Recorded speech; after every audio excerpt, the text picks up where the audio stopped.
Justin Hoover. So you are very, very modest, and I love putting you on the spot and seeing you for how dope you are. Thank you, David. Justin Hoover, you're a kung fu dude, Dr. Fai Wong lineage. The way I understood it, have all of the credentials for Sifu, you just haven't gotten the Sifu?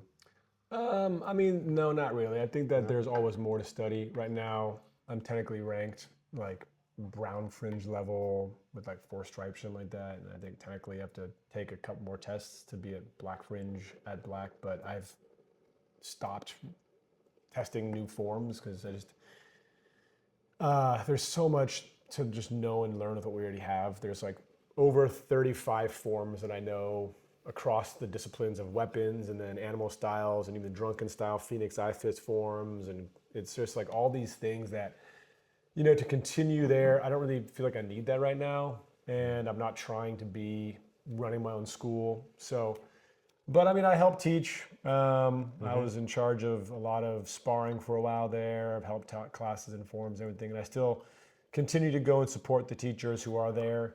Sifu, David Chin is my teacher of that lineage, and Nice. He's amazing. David Chin's incredible. Yeah, he's incredible. Dude, he's like 75 doing dragon flags. Yeah, dude. Well, I mean, he can also, like, recently he got his foot in the full splits to touch the wall behind him when his back's on the wall. So, I mean, I can do that. So he did that. He showed up and did that. He's like, Justin, watch this. I'm like, oh shit, now I got to do that. Wow. I can't be shown up by my teacher in this way. So then I had to do it, and that was fine. I did it. And I did it. That's so incredible because I heard first he had the goal of doing the splits, and he's like in his 60s. Yeah, he's like 70, I think. Yeah. Yeah. Well, when he was pursuing the splits, right? He pursued the splits, got him, and then he wanted to do the dragon flags. That was like 5 years ago. Got him. He demonstrated them on my pool. Yeah. Oh, really? The dragon flag or the splits? The dragon flag over my pool. He dragon flagged over my pool. He's with amazing. The handles. Yeah, right? he's incredible. And then now he wants to do the splits with his foot touching the wall. No, he already did it. He did it. Now his new thing now is he wants to do like one of those like taekwondo, like kicks up like straight up in the air, like 180 degrees in the air.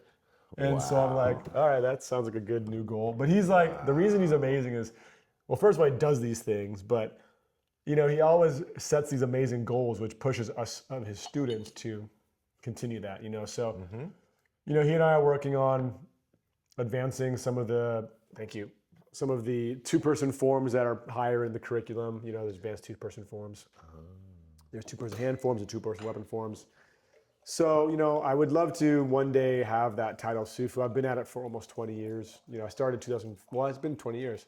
2004, and then there's just so much life that's amazing that my path, as every martial artist is, it goes in its own ways. So there's just the form is so rich, the style, the art of Chole foot has so much in it, from pressure points to locking and joints to sparring, push hands, tai chi, forms, weapons, all these things. It's just like, you can just focus on the basics and have a rich and rewarding career in martial arts and only do the first 5 forms. And you could apply those first 5 forms to fighting, and you'd have everything you need to know for fighting, And then, of course, as you grow through the form, you want to learn what the masters knew and try to see what they saw too. But it's not. I don't necessarily believe that the forms are like requirements in that way in learning what the masters learned, because you can explore a lot of stuff just through your own creativity. Today I was talking with Sifu Kodo. There's in the Ping Kun form, in the Sepchi Gada form, there's a section where you let's see, what is it? Let's make sure you're in the frame. I want to see low horse. So you do it lower. All right. So you come through Nopsal, like this, grab that joint, step off the main center line. So the line is this way, go off center line 90 degrees, and then you grind your forearm against the upper part of the arm. So you can imagine someone throws like a left jab or whatever. You're going to be there, step outside that line, pull them down, and then grind their arm here, right? Yeah. And we were discussing, Sivika and I were practicing together, and we were discussing this. Well, he was leading me because I need his help. I love his help. And we were discussing, what is the twist here in this Nop Sao? Are we turning it over so it's just like a traditional arm lock, right? Someone throws that, grab it, boom, I've got your elbow, I can control you, right? Or, and in that case, are we rotating here to really rotate that and access the elbow? Or are we trying to drag this forearm across the meat here and separate the elbow joint, right? Then you're twisting this way. So you're actually rotating the wrist, instead of going like this to act as this, right? You're rotating the wrist that way while you're grinding the top and dislocating the elbow. So we're trying to figure out what's the application, or how could we, play this. There's many forms in which you turn this way, right? You turn this way. So how are you rotating the arm is like an exploration. So I think that's kind of like an example of why more forms aren't necessarily required. Sometimes it requires to have a few key forms, make sure you really get those down and understand them and really interrogate those forms. Fair enough. And so Ping-Kun and Subchikao Da are like two of the most advanced forms in the curriculum. And two of the forms that are just like structural and that expose a lot when you start to interrogate them. So that's why I'm not really pursuing the other ones yet, because I still have more to learn from those forms. Yeah. Well, that makes a lot of sense, because any one form can go through a season of expression. So what do I mean by that? There's a spring variation where it's going to be done slow and kind of focused on, elasticity and length, right? There's going to be a summer expression where I'm going to be focused on power, explosiveness, right? Then there's going to be the fall expression where I might be more concerned of coordination and balance and weight distribution. And then there's going to be the winter expression where I might not even do it at all. I might meditate it. I might breathe and try to find a rhythm with my breath and movement, right? And so just one form can have any variety of expression available. And then any one application, well, you're going to have a high, middle, low. You're going to have a close, middle, far. You're going to have a primary application, secondary application, hidden application. And so there's just so much room for interpretation. Yeah, and Grandmaster would talk about with the Phoenix eye fist form, which, it looks like this, so it's the drunken style. People say, oh, why are your hands in this position? You're like, oh, it's to hold the drinking cup. And sure, that is how it looks. That's like the theatrical expression. But this fist right here is a pressure point. Yep. But he always describes it to, first you have to learn the pressure points for healing before you can learn them for destruction. So it's pretty interesting. Moment. Thank you for bringing up Phoenix Eye. Because if you guys know anything about Kung Fu, traditional Kung Fu, Phoenix Eye fist is a very, very cool thing. Relative to a fat, thick, broad fist, which will hurt if it contacts. But you might be fighting someone who's really dense. You might be fighting someone who's bigger than you. And that fist doesn't have the impact that you want it to. And so you would use one digit, one knuckle of your index. Sometimes the middle finger is used too. This would be called a horse knuckle, I believe, right? But then you also have the Phoenix Eye. But how does your school hold a Phoenix Eye? So we will put this joint on top of the thumb, and then thumb on top there, and then tighten that up. And then there's a bit of extension through the wrist, because you still need to have that connection to structure. So if you're like this, you don't have that connection to structure. So you do this, you're gonna break your wrist. So you need to connect the wrist there, so it's here. Bam, and you're not with power, you're not like slugging it. You're gonna be like, pop right here. Get it into the vital points, For sure. So very cool. So let me see. You press the thumb down. Yeah, and then pull that right here, exactly. And then you jam it into that little crease. Yeah, and then there. Yeah, so then you could also use this for a pressure point work. Oh yeah, we use this in massage for exactly. sure. This is definitely an acupoint tool for Tui Na. The way we did it before was make a fist first and then extend and then plant. So that it's the same right? thing. Yeah. What's really cool is the Bak Mei guys. the Zhongluo cats. Shout out Zhongluo, the way they do theirs. And these guys are nuts with their Phoenix Eye. They have, at least back in the day when they had the bare knuckle fighting rings, they would have bags full of pennies. They would just tick, tick, tick, tick, tick, and condition their Phoenix Eye, right? But the way they do it, very distinct. Close these 3 fingers first, right? Collapse your thumb down, press into the top finger, and then touch nail to nail. So press, so slightly different, but what they really want to make sure is that they have the Phoenix Eye knuckle here and the chicken eye knuckle here. And so they have these, this also can rake, right? And so you have the strike and you have the rake of these two. Anyway. That's great. Kung Fu nerds, creative nerds. Okay, so David Chin is dope. My favorite David Chin, shout out to your teacher, David Chin. My favorite David Chin experience. Yes, the dragon flag. Yes, the moving of goalposts to higher and higher goals, right? I interviewed Grandmaster Dak Pai Wong. He was sitting right where you were sitting, and he brought David Chin also.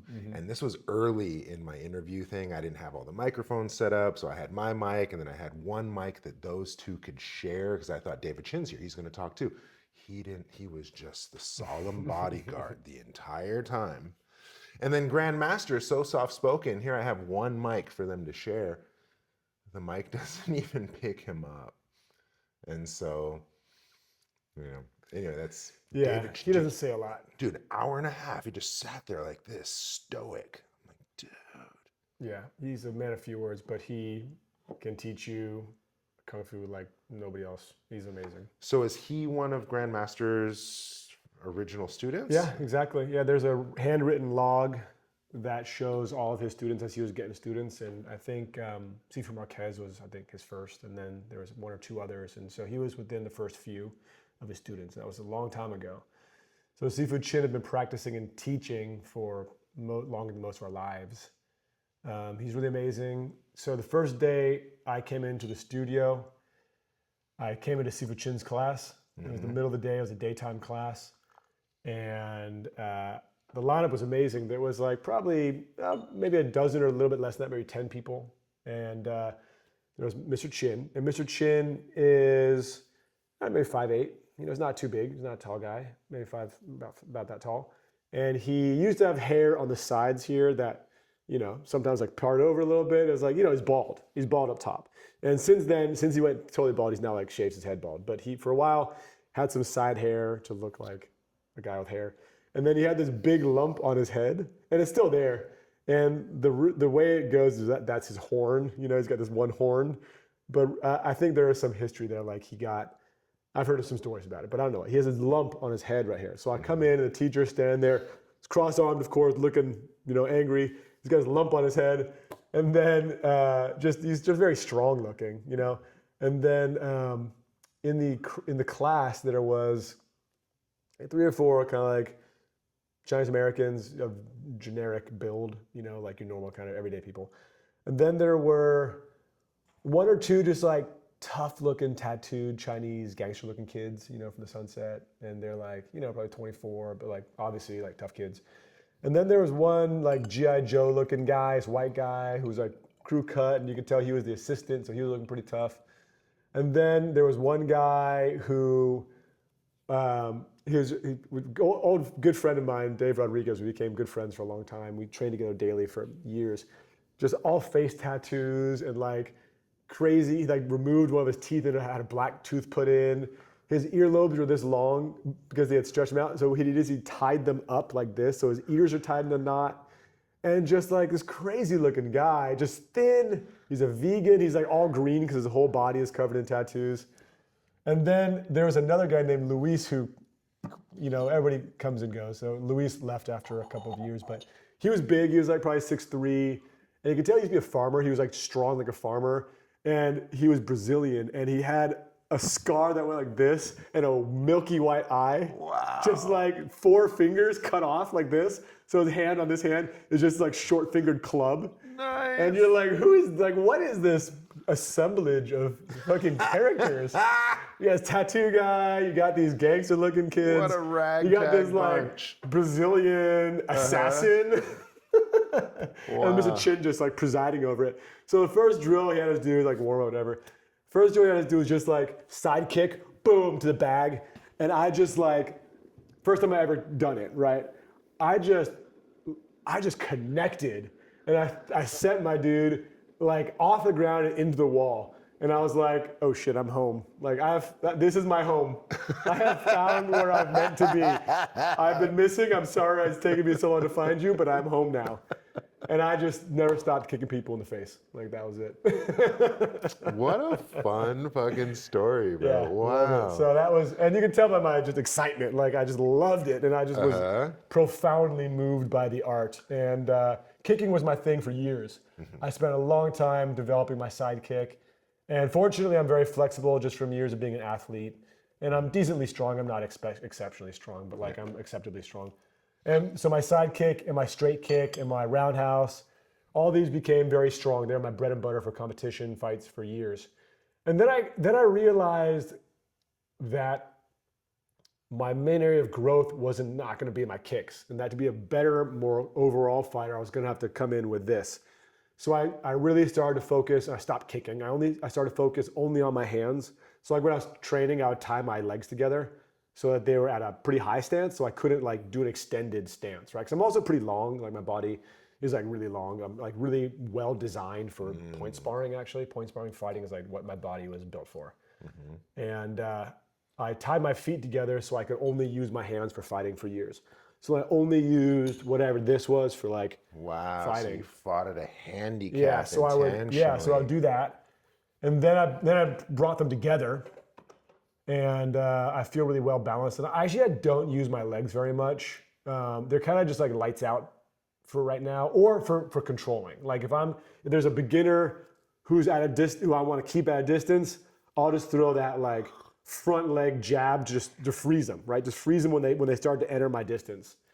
But otherwise, I control fights or I control sparring matches with my hands. And then I'll use the legs just to stun and slow or to distance.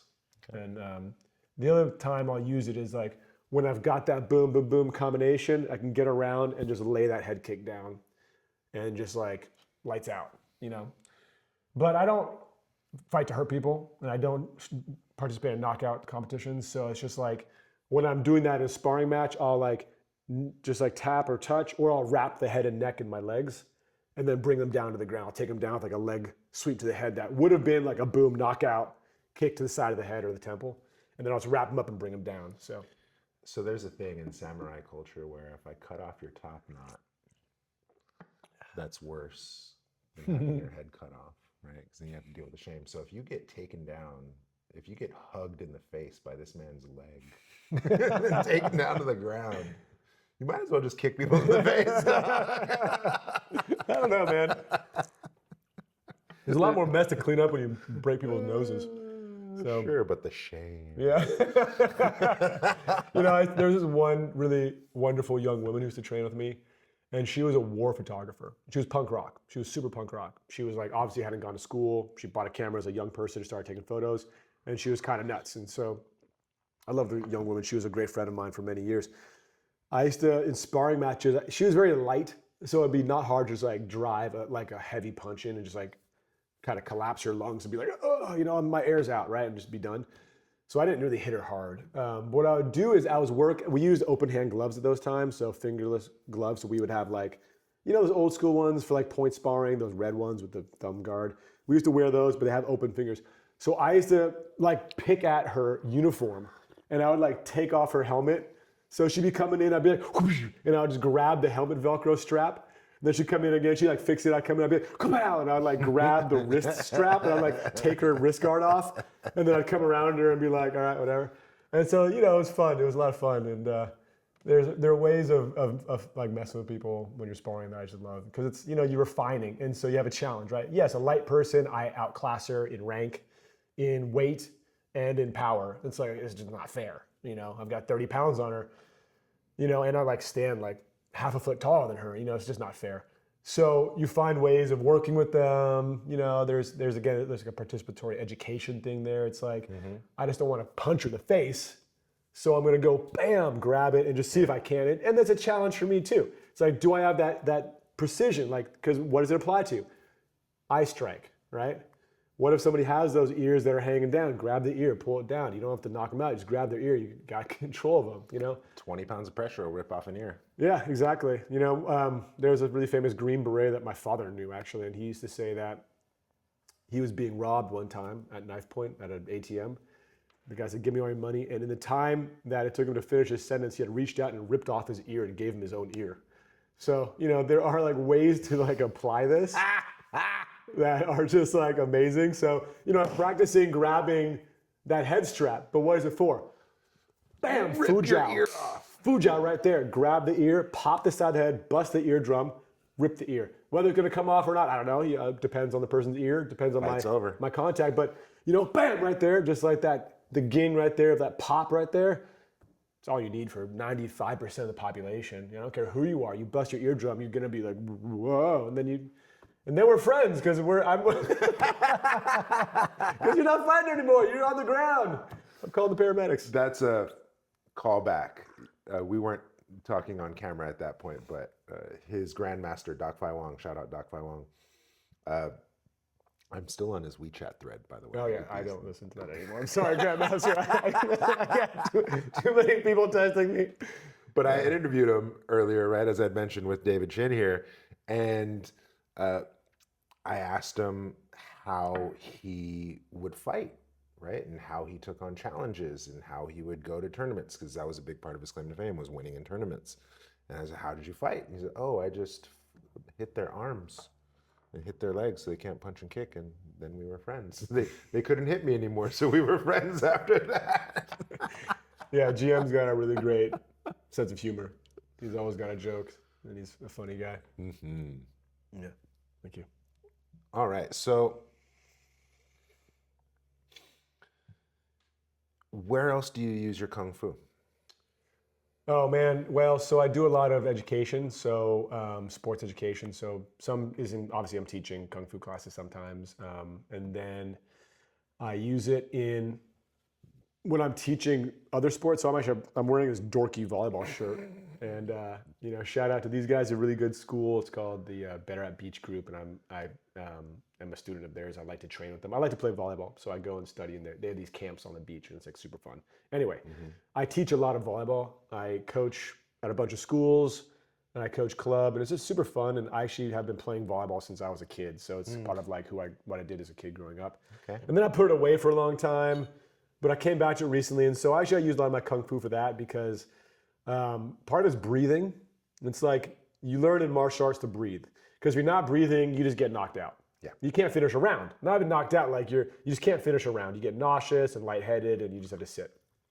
So I teach the young people how to breathe. And one of the analogies I give is when I was more advanced in my fight training, we used to train for 2-minute, 3-minute rounds, and we would be competing, and the teacher used to ask us to count how many breaths we take during each round and then never deviate from that. So you always have one sustained breathing cycle for the entire fight. So you're not like all of a sudden, no, you just slow it down. Consistent.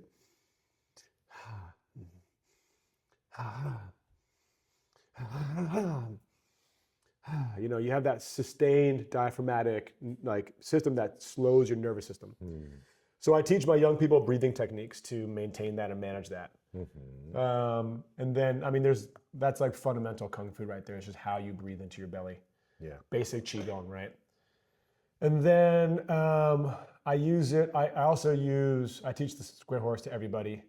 And a lot of Choi Lei foot is going to be those big strikes, right? Like you teach these big So Chois and big chops, here. It's fully extension. So a lot of like the power that you develop in Choi Lei foot, well, not all, a lot of it, all of it is going to be in this Dinji Ma structure, right? But all this does is teach you how to connect your waist, right? And where power generates from the ground.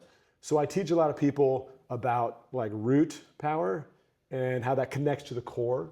and how you access that, right? And then from there you can it can grow. So I mean, anything like David Chin always talks about, you throw a ball, the power is not like here, the power is here, right? You throw that ball. It's football, baseball, softball, whatever, volleyball, it's here. So a lot of times I have people, young people, just doing Dinjima horse stance in the training environment, not because I want to teach them how to chop or whatever, but because I want them to understand where the root of their power is, right? Wow. So I teach them that. And I don't tell them it's Kung Fu. And then, if I may, Yep. would that turn of the hip also have a pivot of the, the ball of the foot, push the heel out? Yeah, for sure. So that definitely, so like in Tai Chi, you're gonna bring the foot forward, like the toes gonna foot forward, pivoting on the heel. In Chole foot, you push the heel out and pivot on the ball. So it's the same release of the hip, but you have a different fulcrum and different way that is activated. So you have a slightly different variation on that one. But yes, ultimately the idea is releasing the hip and developing the power through to the ground. And then you have many forms where you're here on the same line, your feet on the same line, right? Heel stays on the same, or ball of the foot stays on the same line. But you also, when you're fighting, when you're really in it, this hip's gonna come offline. Yeah. And so, that's kind of an application that you see in many forms as well, especially pitchers, they're not keeping their feet like this, they're coming off that line and throwing that leg out. So, there's variations within all the different physical expressions, in sports or whatever. That's something I teach.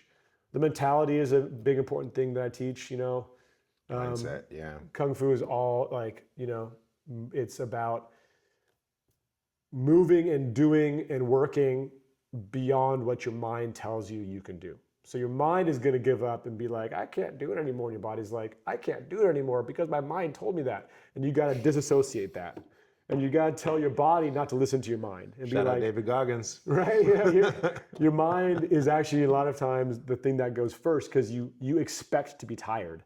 Yeah. And then if you can tamp that down or realize that what oftentimes pain or fatigue is your brain saying, oh, we should be stopping now because I'm uncomfortable, when really your body is doesn't shut up, man. We can keep going. So you got to get beyond that. Yeah, there's a study about that. It's you have about 70% more capacity physically when your body says, or when your brain says stop. Oh yeah. Your brain says stop just at 30%.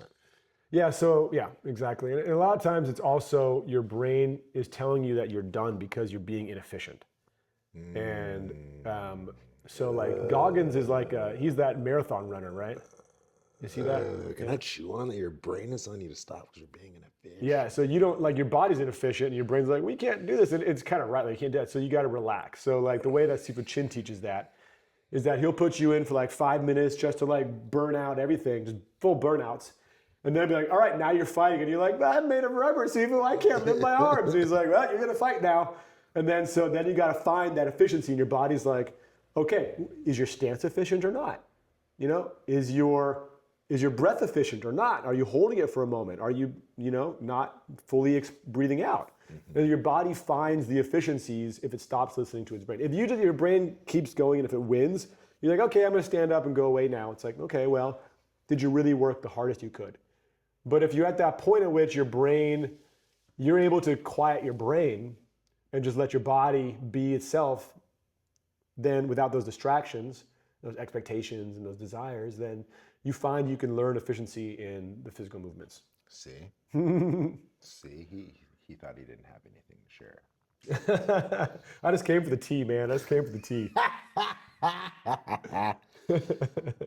Okay, well, moving on. Another thing that I really admire about you is that you're an artist. Thank you. And not just because everyone's creative, but you get grants and you maintain a family and you make a living off of your creative endeavors. That's impressive. I mean, I don't know, man. It's I think my art sucks. I just think I'm a terrible artist. I look at the things I make every day. I'm like, I hate myself. I want to die. And I'm just like, these things are awful. And so I just try to always advance it and be like, maybe next time I'll do better. Like, and then I just happen to be a good writer, so I get a lot of grants because I'm a decent writer. But I think part of it is I just like, I don't know, man. Thank you, sir. I love, um, just love the creativity. It's just like, what happens if this happens? And a lot of it is just like saying, it's okay. Like, let's see what happens when these things happen. And then like be like, oh, that wasn't so good. But then like after a while, you're like, oh, there's something there. And they're like, oh, maybe that thing can grow. But truthfully, like a lot about my art is, I started like anybody, like drawing, painting, very self-centered, like, oh, let's do my self-portrait, let's draw the things around me, right? And it evolved. And then so I started to make art that was more expansive. Maybe it was video in which other people involved, or it's performances where there's also musicians involved or other dancers or things like that, And I use my Kung Fu a lot, and that's grown a lot. So I use a lot of Kung Fu in my performances. But also like in my visual arts, it became really about trying to find ways to like listen to other people in the art. So I developed ways that the art projects that I wanted to create actually became like vehicles for other people to create. And in that way, I'm like driving participation in the arts. And that became like curatorial practice. That became like arts engagement activities. That became like art teacher in some ways, So a lot of what I do in my art life is, I create images, but I also create performances, and I create the ways that other people can make or speak, and we can listen to them and see what they're wanting to create. So it's really about offering a place for sharing perspectives. Yeah. Okay. So you create space for voices, give a medium for experiences. Yeah. So right now I'm making a new project. We raised, I don't know, it wasn't too much. It was like maybe $20,000 for it. So it's not nothing, but it was like grants and stuff. And so it's, it's decent. And we bought a trailer, like an interesting vehicle, like a trailer that tows on my SUV. And my partner Chris and I like built it out. So now it's this cool thing. We're calling it the Mobile Museum is like its name, right? But like we may change that. We're going to launch it this Saturday at the Chinatown One Family Festival, which, is something that I'm working on. And this vehicle pulls up, and our design is that it has like a marquee that folds up like this, and it has like words written on it like participate, make some art, and then the name of the funders. So it's like a cool marquee that shows up, and this thing's about 8 feet or 9 feet tall. And then there's a big wall that folds down like this, and there are silkscreen stations on it. And I've worked with young people through my friend Amy Burke. Amy and Chris are art educators professionally, so we work with some of their students to create posters. And these posters are pretty cool. They like look amazing because these young people are precocious and just fabulous artists. And then I worked with an educator, professional arts educator, to create a curriculum design so there's a learning content to it. So you scan the QR code. The QR code is like built into the poster design. You scan the QR code, it takes you to a website where you can learn all about the content of it, and there are further activities for you to do at home or with your friends or with your teachers. Oh, okay. So it's like an art engagement platform where you're there as like the member of the public, and you can create art, make art on the spot, but also learn something. And the whole thing is around a theme for the festival that we're part of. So yeah, my art is a lot of like making space for others and stuff. Dope. Yeah, it's great. But there's like the other visual side of things where I'm doing crazy performances and Kung Fu stuff and visual art. So yeah, I remember that one time you had that one project where I believe you were making posters, something similar. It was like a mobile poster print thing, and you had that studio space out of the Blick art space. Oh, and yeah. you invited us to come and do a Pai-Da workshop there. yeah, And we're just in the middle of this art store. yeah, it was like a stationery store. Slapping each That other. was hilarious. Oh, good times. Or that other time you had that studio and you invited us to do sound healing. Oh, in Chinatown? Yeah. In that alley. Bro, Yeah. we've done a lot together. Yeah, that was fun. Yeah. Well, the other thing that you kind of brushed on it with the One Family Project, but you curated the Bruce Lee exhibit out of the San Francisco Chinese Cultural Center, right?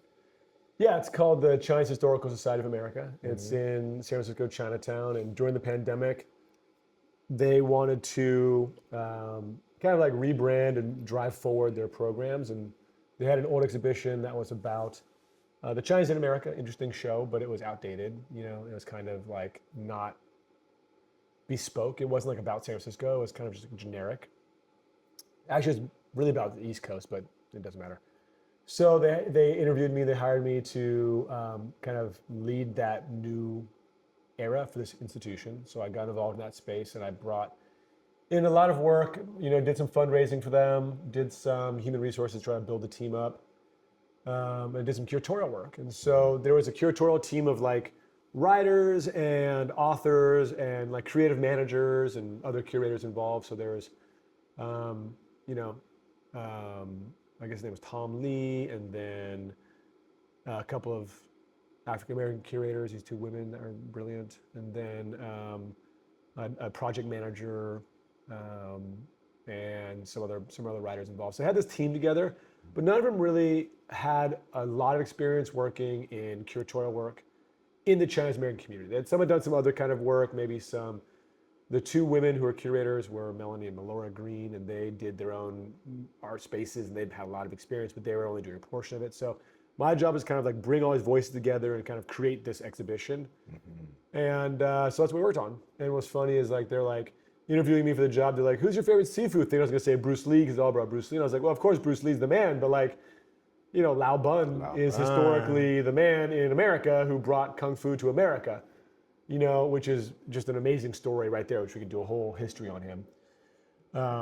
So Troy Dunwood and I are actually talking about what we could do for like a Lao Bun history exhibit or something. But regardless, I was like, Lao Bun's the man. He's my favorite seafood because he's the one who started this whole thing in America called Kung Fu.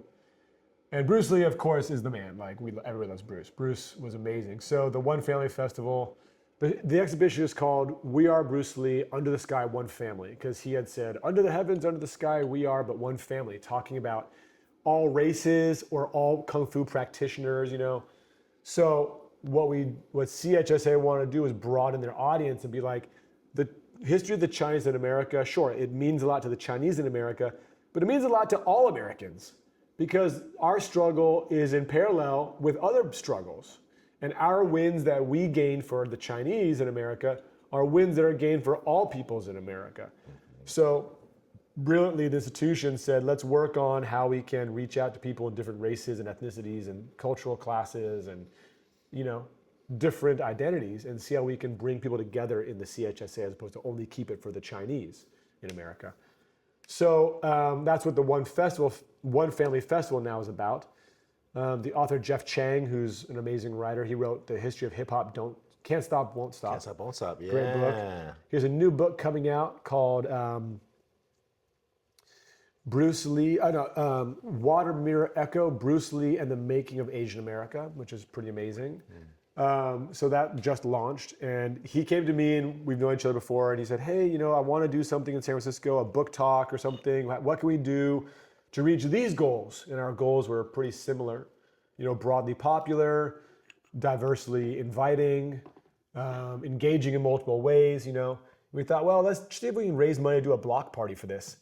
And what we did was we came with a One Family block party, and it's partnering with the Hip Hop Foundation, San Francisco Hip Hop Foundation. So Alex Aquino and Adisa Banjoko. Oh! So yeah, and then they're bringing in Stunaman 02. We're working with Unlearn the World, the rapper as well. Marlon, I don't know if you know him. I'm old. He's awesome. And then I don't know we any have of these names. DJ Qbert. Really? And DJ Kendo involved, DJ Agana. Hubert's going to be there? Yeah, Qbert's a friend of ours. The wave twister himself? Yeah, exactly. So he's cool. Wow. Agana, who's Vanessa Espinoza, who's a Latina, really awesome DJ and visual artist. Okay. And then we have two high school bands. One is called the Tritones of the Bay Area. It's like a high school band, a jazz band out of Liquid Riverding, all local Asian American kids. Okay. And then it's kind of rock band, punk kids called Peebo and the Cats out of Daly City, who are Filipino Americans and fun. Yeah, they're like women-fronted, young rock band, So we're gonna have this kind of festival featuring all of them.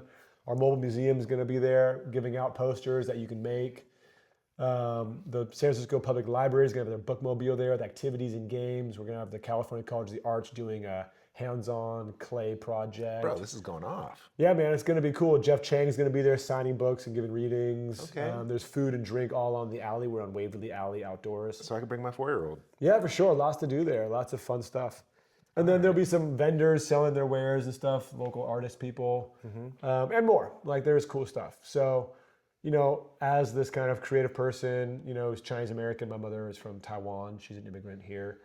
You know, I never see myself just as like a Chinese American, that traditional sense of like, oh, my family were railroad workers or something like that. You know, I'm a mixed race kid. And my mother's, you know, mixed race herself. My father is just a white guy American, so I'm part Chinese American. And to me, it's always been a conversation of where people belong and how we invite them into conversations. And so I've always had this Chinese American conversation going on in my life. And so, you know, this One Family project, you know, the Bruce Lee exhibit and this festival and all of our programming has been around who do we invite to perform and to talk and to identify what are the values that we share and how does that relate to Chinese American history and culture. So I love that I've put together this lineup between like, I don't know, 1 o'clock and 2 o'clock, we'll have a bunch of performers.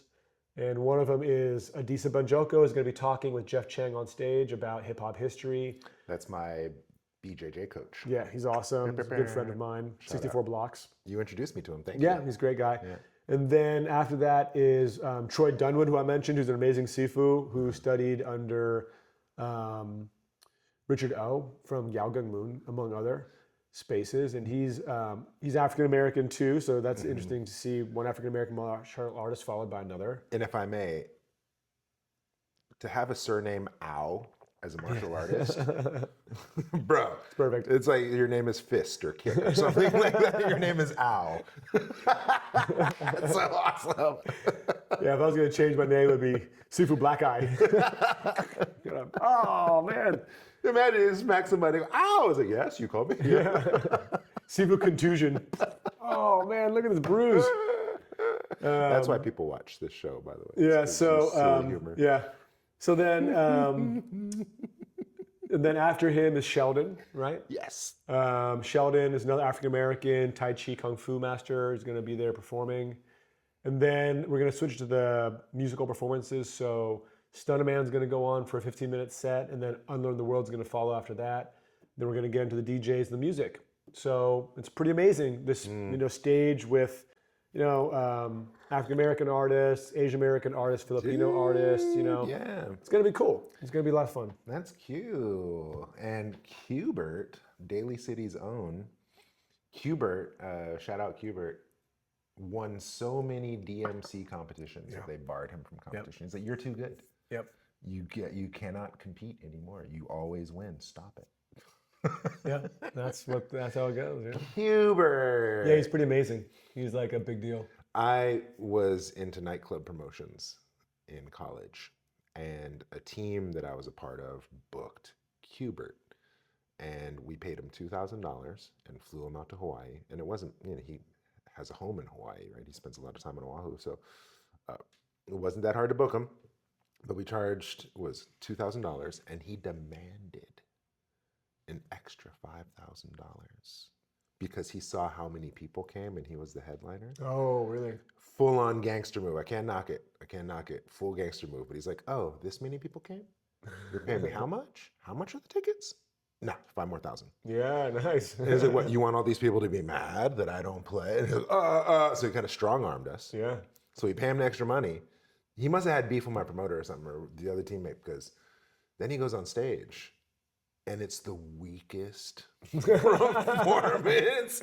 You know, I know what Qbert's capable of, and he just had like a hype man, and it was like, all right, this is DJ Qbert, world famous in the world, da, da, da, da.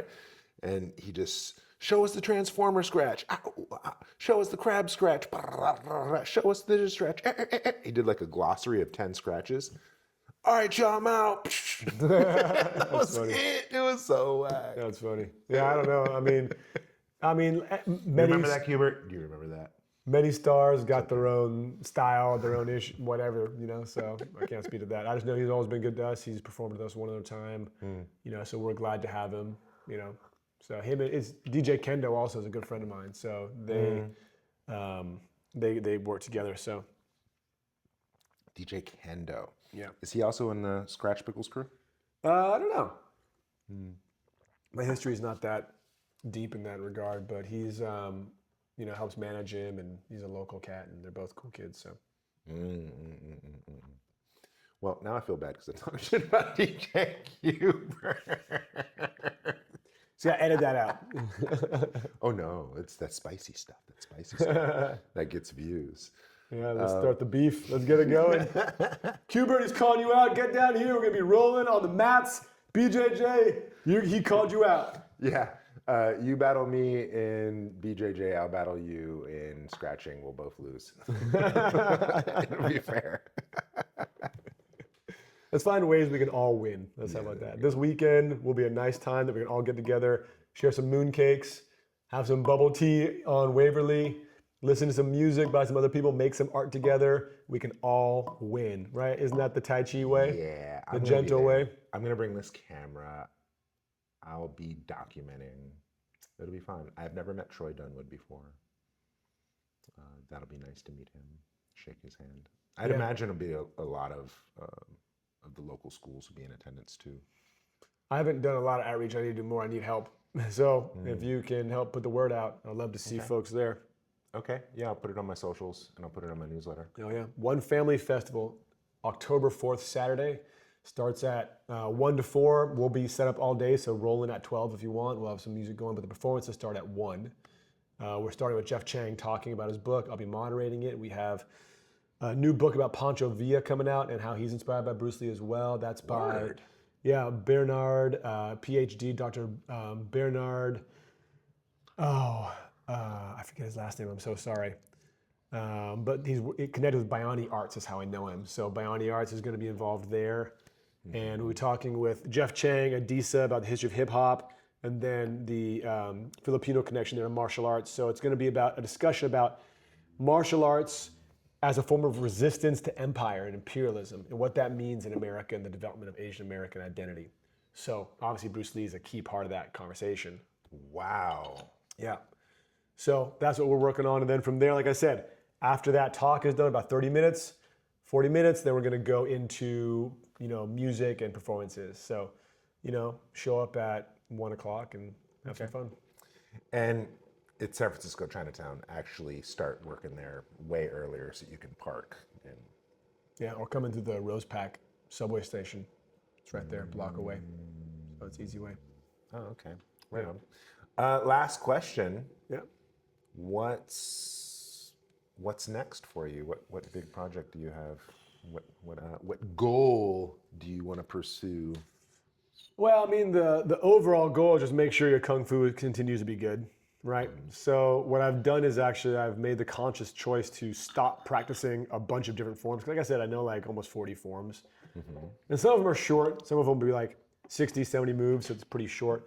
Some of them will be like hundreds of moves, and you're just like, Jesus Christ, am I still doing this form? And it's like 10 minutes later, you're like, why am I still doing this form? And I've like decided to just like let a lot of them go and be like, I just don't need those in my life right now. And I just need these few. And so I've decided to focus on, and you said about Sifu, like why am I not a Sifu yet? And I think that one of the big things that stopped me along the path was learning forms. Because you can memorize a form. Give me one weekend and I can get a script, and I can follow them steps, and I can physically memorize a form. But you don't understand it internally. So your expression of the qi or the ging comes out in ways that are maybe improper or just like lacking a full expression. So what's holding me back, I think, from really saying I identify myself as a Sifu level person is like the gentle whip of Kung Fu. And a lot of it is like my power is there. Like I can fight, I have power.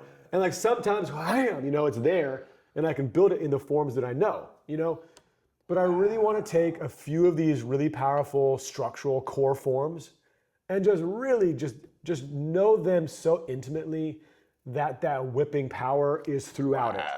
And I need to, that is how I've defined for myself my next like learning level in martial arts is like the soft expression of power through the forms is inconsistent in my practice right now.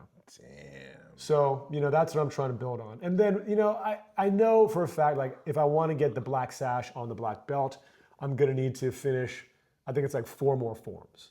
And like, okay, I'm going to have to know those. And like, I've memorized all these 35 or 40 forms until now. And I can pull them all out and do them when I need to. And sometimes, oh man, I forgot now, and let me dust it off. And okay, I got it now.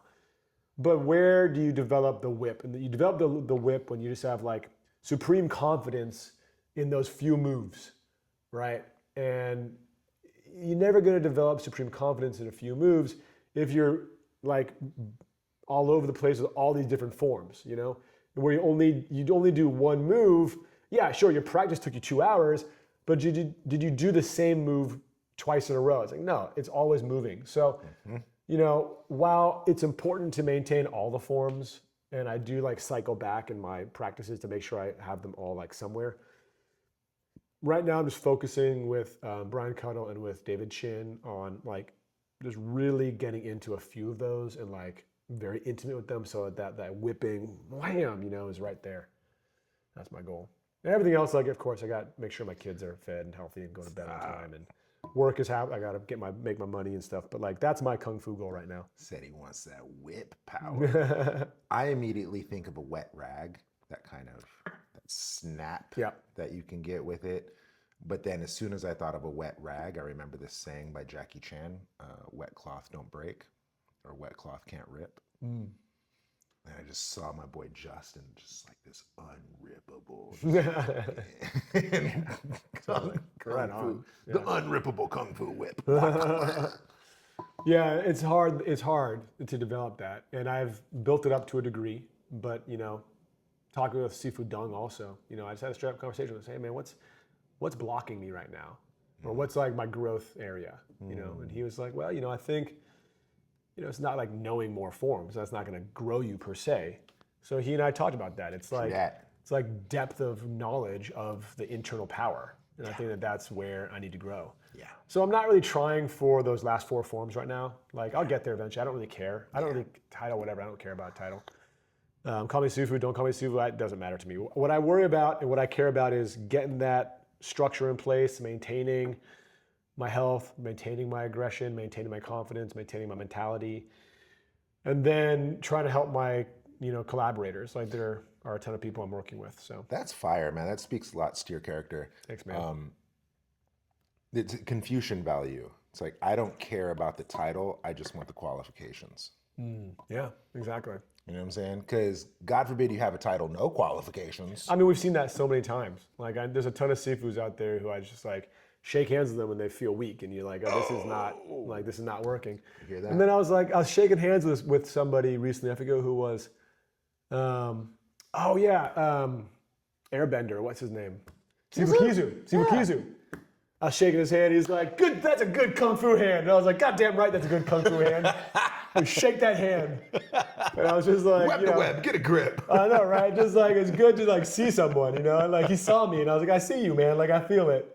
And like, you meet Sifus and they're like, I've been 6 years at it. You're like, what the fuck is this? Like, what do you know in 6 years? Like, you can't even breathe in 6 years. Like, come back in 4 years. Like after 10 years of breathing when you're getting punched, or you're fucking lightheaded as shit. Like, let's figure out how you get into your breath there. Let's talk about that. So, I'm not worried about being called a Sifu. Like, I don't care about that. I got my goals. I got my practice. I got my people. Like, what else is there? He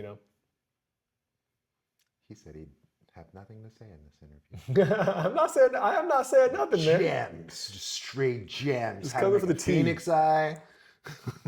Just coming for the drink, man. Bro. I got a canker sore on my lip because I bit my lip.